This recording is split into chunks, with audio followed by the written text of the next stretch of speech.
අද සුවිශේෂී දවසක්. ඒ මොකද කිව්වොත් මේ දල්දා මාලිගාව ලංකාවේ බෞද්ධයින්ගේ වගේම සමස්ත ශ්‍රී ලංකාවෙම උතුම් මුදුන් මල්කඩ බදු උතුම් දල්දා වහන්සේගේ භාරකාරත්වය. එසේත් නැතිනම් දියවඩන නිලමේ තෝරා ගැනීමේ නිලවරණය තව ස්වල්ප මොහොතකින් ආරම්භ කිරීමට සූදානම්.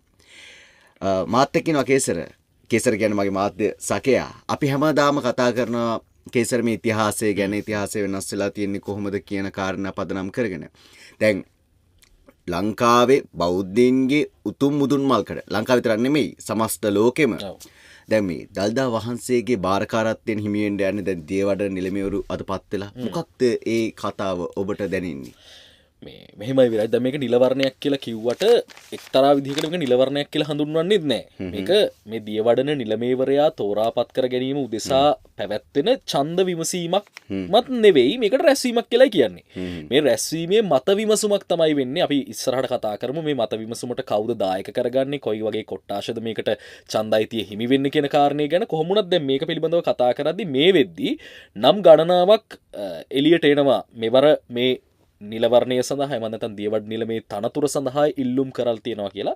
මේක ඊටාම සාම්ප්‍රදායානුකූල වැඩ කටයුත්තක්. විශේෂයෙන්ම කන්ද උඩරට අපේ ශුද්ධ භූමිය මේ බෞද්ධයාගේ මුදුන් මල් කඩ බඳු දළදා වහන්සේගේ ගිහි භාරකාරීත්වය තමයි මේ තෝරා ගන්න නියමිත. ඒ වගේම දියවඩන නිලමේවරයා මෙරට පළමු බෞද්ධයා විදිහට සලකනවා කියලා තමයි සාමාන්‍ය ජනවහරි තියෙන්නේ. ඒ කියන්නේ අර දල්දා මාලිගාවේ දල්දා වහන්සේගේ භාරකාරත්වයේ හිමි වෙන කෙනා තමයි ලංකාවේ ප්‍රථම බෞද්ධයා. බෞද්ධයා කියන්නේ ජනාධිපතිවරයා ලංකාවේ ප්‍රථම පුරවැසියා. අර ඒ වගේ ලංකාවේ ප්‍රථම බෞද්ධයා විදිහට සලකන්නේ දියවඩන නිලමේවරයා. ඉතින් ඊටාම සුවිශේෂී කටයුත්තක්. විශේෂයෙන්ම අවුරුදු 10කට සැරයක් විරාජ්, කියන්නේ අවුරුදු 10කට සැරයක් තමයි මේ නිලවරණය පැවැත්වෙන්නේ. කියන්නේ දියවඩන නිලමේවරයාගේ දුර කාලය අවුරුදු 10යි. එතකොට අවුරුදු 10 ඇතුළත දළදා වහන්සේ සහ දළදා මාලිගාව සතු සියලු වැඩ කටයුතු එහි ගිහි භාරකාරීත්වයේ හිමිවන්නේ දියවඩන නිලමේවරයාට. එතකොට අර 20 වෙනි දියවඩන නිලමේ තමයි ඒ කියන්නේ තව ස්වල්ප මොහොතකින් තෝරාපත් කර ගැනීමට සූදානම් වෙන්නේ. ඒ කියන්නේ නිලවරණකින් තේරෙන 20 වන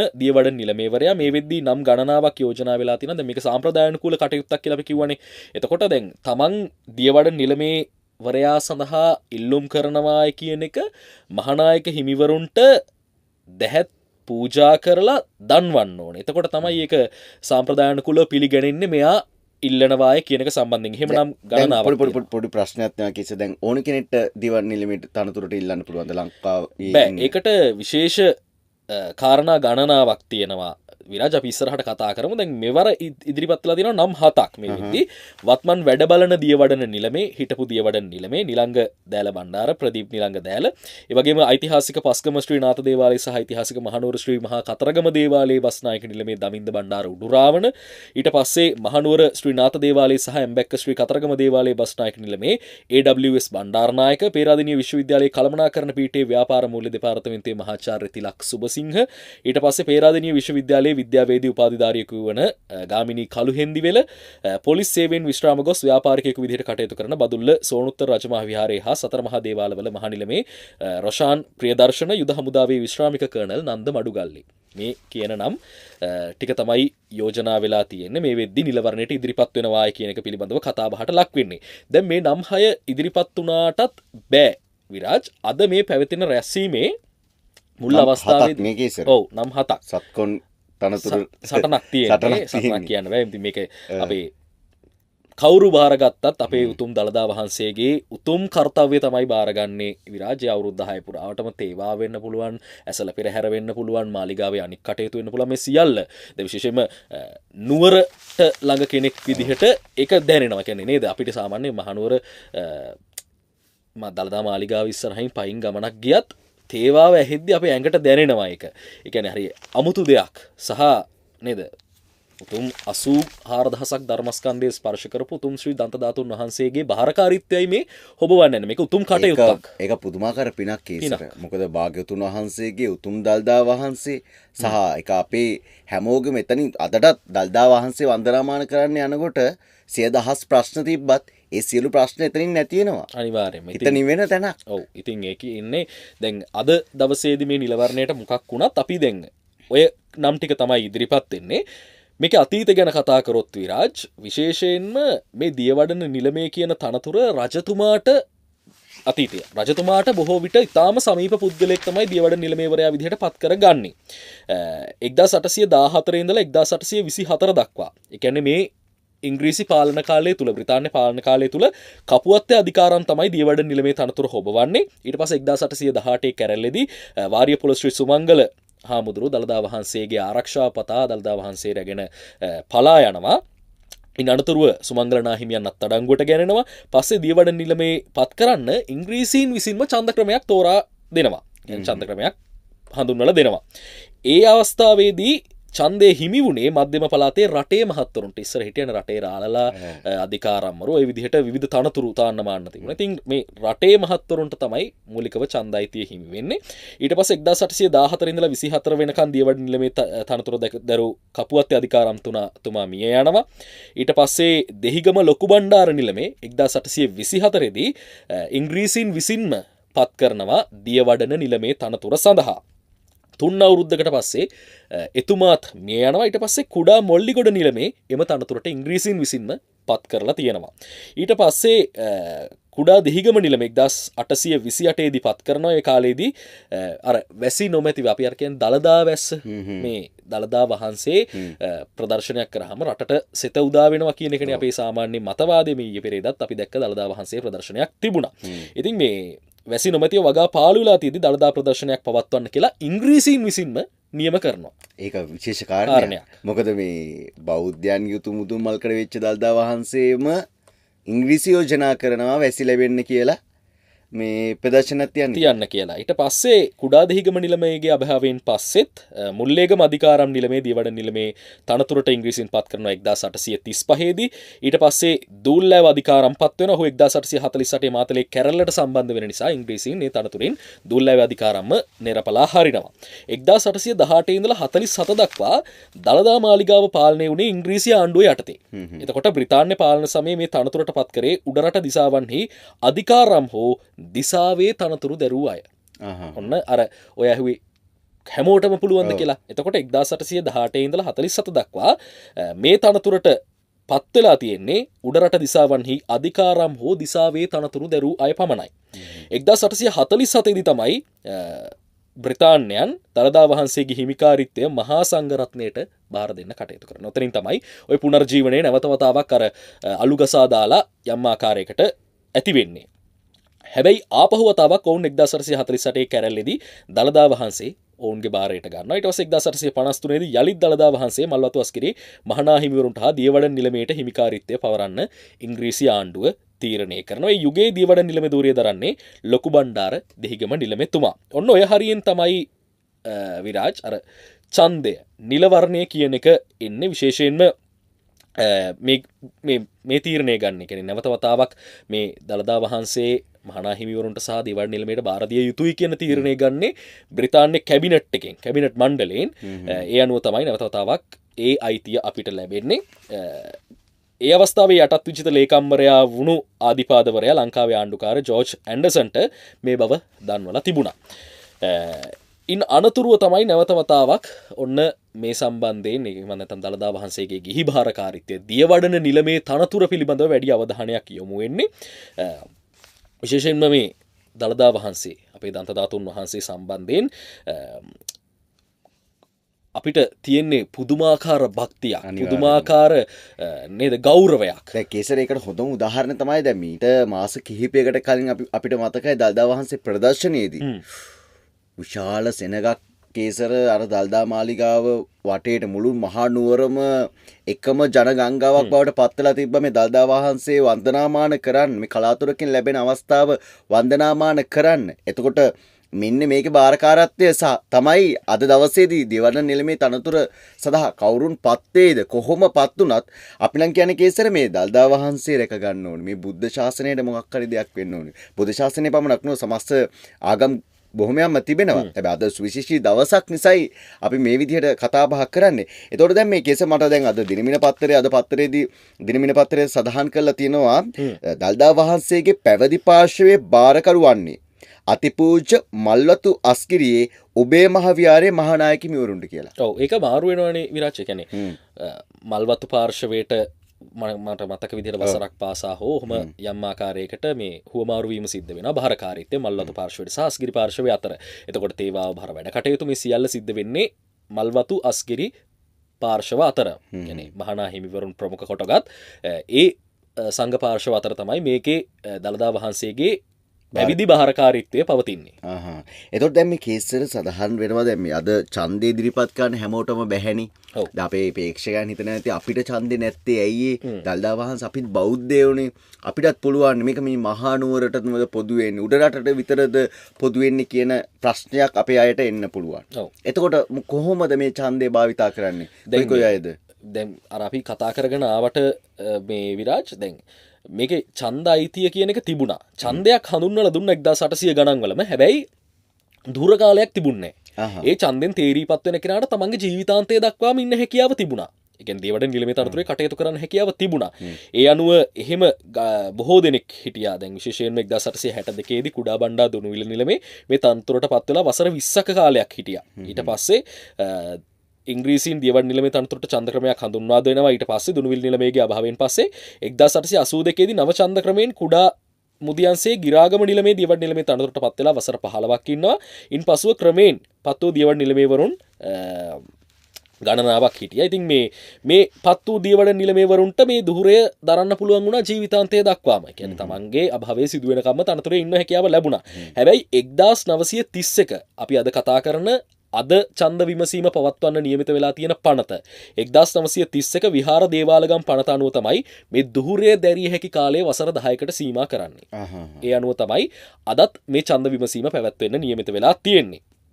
කෙසේ වෙතත් අර විරාජ් සඳහන් කරා වගේම කපුවත්තේ අධිකාරම්ගේ ඉඳලා මේ දක්වා දියවඩ නිලමේවරු 19 දෙනෙක් කටයුතු කරලා තියෙනවා. එතකොට මේ අද 20 වෙනියා තෝරගන්න නියමිත වෙලා තියෙන 20 වෙනි දියවඩ විශේෂී කේසර මේක අද දවස. මොකද 20 වෙනියා අර අපි කියනවානේ අර 10න් විශේෂයි 20න් විශේෂයි 30න් විශේෂයි රවුම් අංකයක් ආපුවාම ගොඩක් විශේෂයි කියනවා වගේ අද තියෙන්නේ 20 වන දියවඩ නිලමේ. කවුරු පත්තේද? කොහොම පත්තේද? කොයි විදියක් වෙයිද? මොන විදියකින් මේ බුද්ධ ශාසනයට ඔහු මෙහෙවරක් සිදු කරයිද? අපේ අය බලන් ඉන්නේ අද දවසේ මේ කාර්යය සිදු වෙනකම්.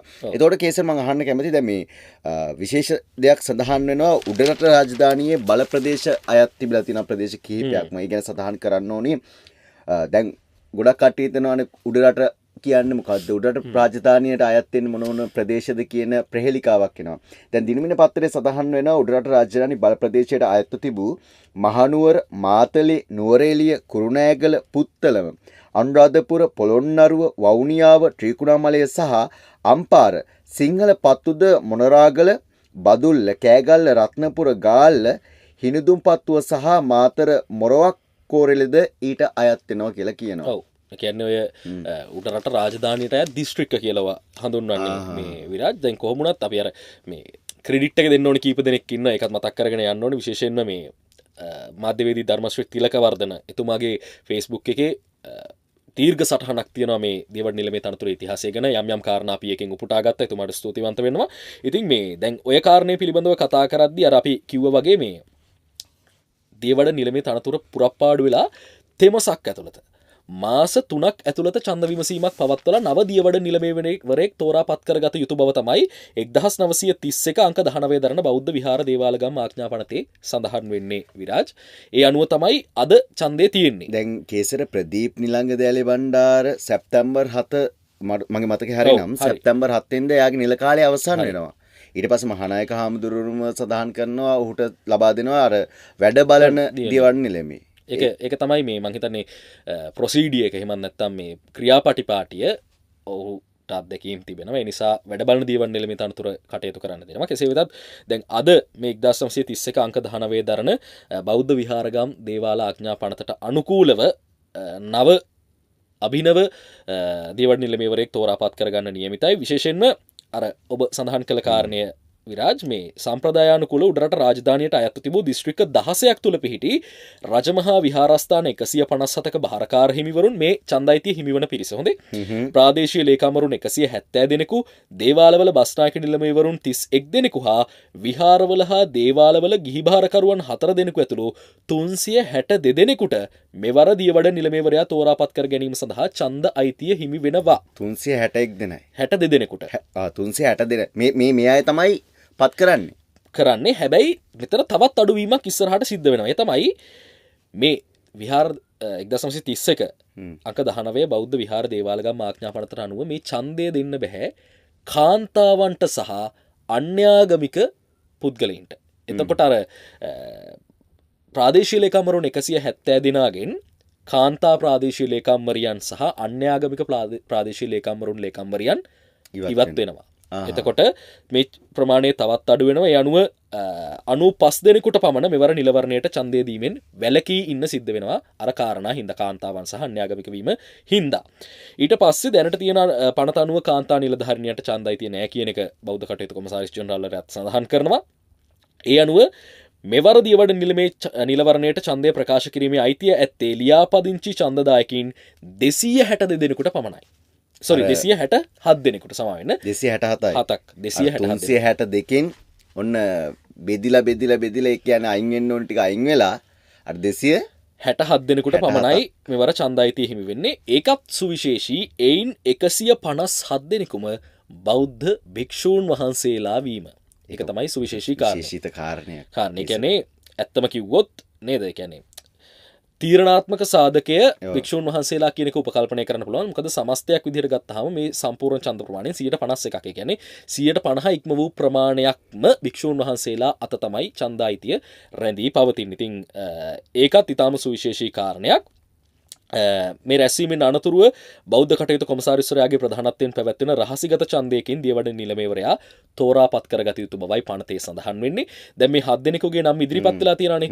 මේ 7 දෙනාවත් අද මේ රැස්වීම අවස්ථාවේදී විරාජ් යෝජනා සම්මතයක් වෙන්න ඕනේ. කියන්නේ මම මෙයාව දියවඩ නිලමේ තනතුරු සඳහා නිලවරණයට යෝජනා කරනවා. මම ස්ථීර කරනවා කියලා එහෙම දෙදෙනෙකු විසින් යෝජනා ස්ථීරයක් සිදු විය යුතුයි. ඒ අවස්ථාවේදී තමයි ඔහු අපේක්ෂකෙක් විදිහට ගන්නේ. ඒ අපේක්ෂකයන් ඡන්දයට ඉදිරිපත් වෙනවා. එතකොට රහසිගත ඡන්දයක් හරහා දියවඩන නිලමේවරයාව තෝරාපත් කරගත යුතුයි. දැන් කේසර් දැන් මේ 7 දෙනා ඉදිරිපත් වෙන මම දැක්කව සමාජ මාධ්‍ය තුලත් ප්‍රතිපත්ති ප්‍රකාශ ඉදිරිපත් කරලා තියෙනවා නේද මේ 7 දෙනාම.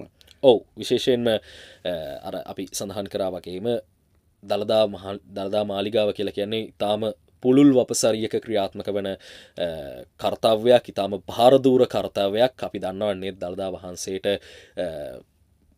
බෝම්බ ප්‍රහාර එල්ල වෙන අවස්ථා තිබුණා, ත්‍රස්ත ප්‍රහාර එල්ල වුණ අවස්ථා තිබුණා. ඉතින් ඒ වගේ බාහිර කටයුත්තක් කරනවාය කියලා කියන්නේ ඊටාම අසීරු කාරණයක්. ඒ නිසා අනිවාර්යයෙන්ම ඊටාම හොඳ වැඩපිළිවෙලක් කාට වුණත් තිබිය යුතුයි. ඒ වැඩපිළිවෙල අනුව කටයුතු කර යුතුයි. මොකද මේ දළදා වහන්සේ වැඳ පුදා ගන්න දේශීය බැතිමතුන්ට, දේශීය සංචාරකයන්ට අමතරව විදේශ රටවලින්, මොකද අපි අර අහලා තියෙනවානේ මේ විරාජ් කියන්නේ ශ්‍රී ලංකාව කියන්නේ ධාතු මන්දිරයක් නේද? ද්‍රෝණයක් ධාතුන් වහන්සේලා වැඩ ඉන්න රුවන්වැලි මහා සෑයේ දිවයිනේ මේ රටේ මොන පැත්තට ගියත්, මැදට ගියත්, හතර කොනට ගියත්, කොහෙ ගියත් ධාතුන් වහන්සේලා, උතුම් බුදුරජාණන් වහන්සේගේ ධාතුන් වහන්සේලා වැඩ ඉන්නවනේ. ධාතු මන්දිරයක් විදිහට තමයි හඳුන්වන්නේ. හරි විශේෂ කාරණයක්. මොකද භාග්‍යතුන් වහන්සේත් වදාලා මේ සද්ධර්මයේ පවතින්නේම ශ්‍රී ලංකා දීපේ කියලා. ඒ දීපේ බාර දෙන විෂ්ණු දිව්‍යරාජෝත්තමයන් වහන්සේට. ඔව්. ඒකට තමයි මේ බුද්ධ ශාසනය අදටත් රැකිලා තියෙන්නේ. ඉතින් නේද අපි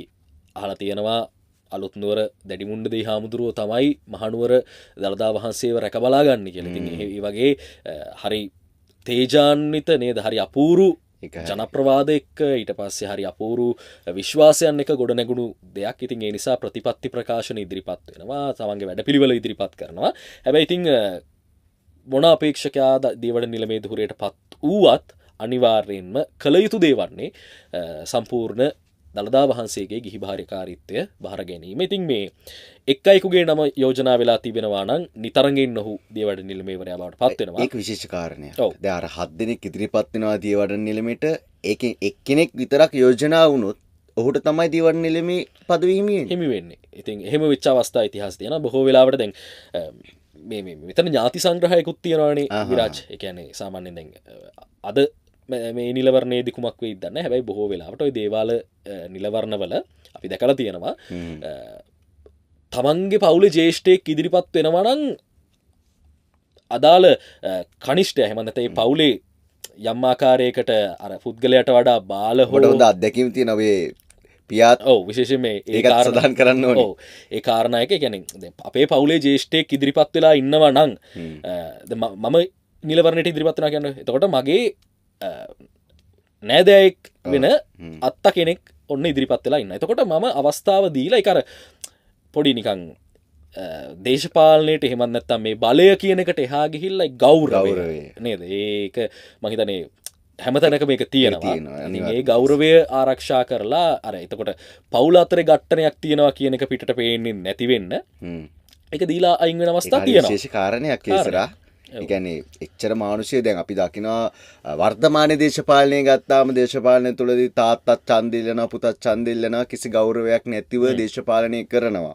හැබැයි මේ දල්දා වහන්සේ භාගතුන් වහන්සේගේ දන්ත ධාතු වහන්සේ තැන්පත් වෙලා තියෙන මේ දල්දා වහන්සේගේ බාරකාරත්වයට යනකොට අර පවුලේ නෑදෑකම් වලදී ඒ පොඩි පසුබැසීමක් සිදු වෙනවා. ඒ පිදියුත්තම් පුදනවා වගේ අර ගෞරව කළ යුත්තනුත් ගෞරව කරනවා. ඒක එතනින් අයින් වෙලා යනවාද විශේෂයෙන්ම මේ දේවඩ නිලමේ ධුරයට පත්විය යුත්තේ විරාජ් අවුරුදු 70 නොයික්ම වූ පුද්ගලෙක්. ඒකත් සුවිශේෂී. අවුරුදු 70 නොයික්ම වූ පුද්ගලෙක් තමයි දේවඩ නිලමේ ධුරයට පත්විය යුත්තේ. ඒ අනුව නිලවරණයෙන් පස්සේ වැඩිම ඡන්දගත්තු පුද්ගලයා දේවඩ නිලමේවරයා විදිහට බෞද්ධ කටයුතු කොමසාරිස් ජෙනරාල්වරයා විසින් ප්‍රකාශයට පත් කරනවා. තවත් සුවිශේෂී කාරණයක් තියෙනවා. හිටපු දියවඩන නිලමේ සහ වත්මන් වැඩ බලන දියවඩන නිලමේ ප්‍රදීප් නිලංග දෑල මෙවරත් තේරීපත් වුණොතින් බැරි වෙලා හෝ ඔහු වැඩිම වාර ගණනකින් වැඩිම කාලයක් දියවඩ නිලමේ ධුරයට පත් වූ පුද්ගලයා බවට. එතකොට කීස දැන් මේ වෙනකොට ඔහු වසර කීයක් දියවඩ දැන් ධුර කාල දෙකක්. ඒ කියන්නේ වසර 20ක් ඔහු කටයුතු කරලා තියෙනවා. තව වසර 20ක් කටයුතු කර මට මතකයි නිවැරදි නිරංජන් විජේරත්න දියවඩ නිලමේතුමත් වසර 20ක් කටයුතු කරා. එතකොට මේ සියල්ල ඉක්මවා ගිහිල්ලා වැඩිම කාලයක් හම්බුනොතින් වසර 30ක බාරකාරත්වය හිමි වෙනවා. ඉතින් කොහොම වුණත් නේද ඔක තමයි සම්පූර්ණ කතන්දරේ. මේක මහා සංස්කෘතිකමය වටිනාකමක් තියෙන සම්ප්‍රදායානුකූල වටිනාකමක් තියෙන ඉතාම සුවිශේෂී කටයුත්තක් නේද. අද අයවැය එහෙමත් තියෙනවා. ඉතින් ඒ කාරණා නිසා බොහෝ දුරට ඔබට සමහර විට මේක අමතක වෙලා තියෙන්නේ නැති අපි මතක් කරේ ඒ අමතක වීම නොවෙන්න. අනිවාර්යයෙන්ම භාග්‍යතුන් වහන්සේගේ උතුම් දල්දා වහන්සේ තැන්පත් මහනුවර භාග්‍යතුන් වහන්සේගේ දල්දා වහන්සේගේ බාරකාරත්වය හිමිවන්නේ එහෙම නැත්නම් ලංකාවේ ප්‍රථම බෞද්ධයාලය හඳුන්වන දියවඩන නිලමේවරයා අද පත්වන්නේ මේ පත්වන්නේ 20 වෙනි දියවඩන නිලමේවරයා. ඉතින් අන්න ඒ නිසායි තමයි අපි ඔබත් එක්ක මේ සම්බන්ධව කරුණු ගෙනාවේ අපේ මාධ්‍යවේදී සගයා කේසරත් එක්ක. ඉතින් ප්‍රේක්ෂකයනි ඕක තමයි අද තත්ති කවුරු මේ පාර දියවඩන නිලමේ වෙයිද කේසර. ඒක අපි හැමෝම ඇස්සරගෙන බලාගෙන ඉන්න බෞද්ධයින් හැමෝම ඇස්සරගෙන බලාගෙන ඉන්න කාරණයක්. මොකද දල්දා වහන්සේගේ බාරකාරත්වය 20 වෙනි දියවඩන නිලමේ කවුරුන් වෙයිද? දැන් විශේෂයෙන්ම විරාජ කියන්නේ දියවඩන නිලමේවරයාව අපිට බොහොම තේජාන්විතව පේන තැනක්නේ ඇසල පෙරහැර. දළදා පෙරහැරේදීනේ දියවඩන නිලමේවරයා කරඬුව පෙරට කොටගෙන යන්නේ. ඉතින් ඒ නිසා මෙවර ඒ ධුරයට කවුරු පත් වේවිද කියන එක තමයි බොහෝ දෙනා බලාගෙන ඉන්නේ. විශේෂයෙන්ම අපි වැඩසටහන අවසන් කරන්න කලින් නැවත වතාවක් විරාජ් මතක් කරමු මේ ධර්මශ්‍රී තිලකවර්ධන අපේ ජ්‍යෙෂ්ඨ මාධ්‍යවේදියා එතුමගේ Facebook සටහනෙනුත් අපි තොරතුරු පුටා ගත්ත මේ දියවඩන නිලමේ තරතුර හා සම්බන්ධව. ඊට පස්සේ BBC සිංහල සේවයේත් මේ විශේෂ ලිපියක් පළ වෙලා තිබුණා මේ සම්බන්ධයෙන්. ඒ ලිපිවලිනුත් ගත්ත තොරතුරු සහ අපි සොයාගත් තොරතුරුත් එක්ක තමයි මේ ඔක්කොම විස්තර ටික මම හිතන්නේ නේද දියවඩන නිලමේවරයා කියන එක පිළිබඳව දැන් අවබෝධයක් ඇති. අවබෝධයක් තියෙන්නේ නැති මිනිස්සුන්ට තියෙන ප්‍රශ්න ටික එන්නේ නැති ප්‍රශ්නට උත්තර. මොකද මෙච්චර කාලයක් මේ කතාව කතා කරේ නැහැ කේසර. හරියට කතා කරේ නැහැ. අපි කට්ටිය හරි අවබෝධයක් තිබෙන්නේ මොකක්ද වෙන්නේ කියන කාරණයක් දැනගෙන සිටියේ නැහැ. අපි හිතනවා මේ ගැන අවබෝධයක් ඔබට එන්නේ නැති. ඔබට යම්කිසි දැනුමක් තියෙනවා අපිට නොදන්න, අපි නොදන්න, ඔබ දන්න යම්කිසි කරුණක් තියෙනවා නම් පහළ කමෙන්ට් සෙක්ෂන් එක ඔබ වෙනුවෙන් විවෘතයි. පහළ කමෙන්ට් සෙක්ෂන් එකේ ඔබ දන්න දැනුම ෂෙයා කරන්න. තවත් කෙනෙක් ඒක බලලා හරි තවත් දැනුමක් එක්රැස් කරගනි. ඔබ වෙනුවෙන් පහළ කමෙන්ට් සෙක්ෂන් එක අපි විවෘතව තියෙනවා. මේ තමයි 20 වෙනි දියවඩන නිලමේ තනතුරට කවුරුන් පත් වේද කියලා අපි ඔබත් සමග කරපු සුවිශේෂී සාකච්ඡාව.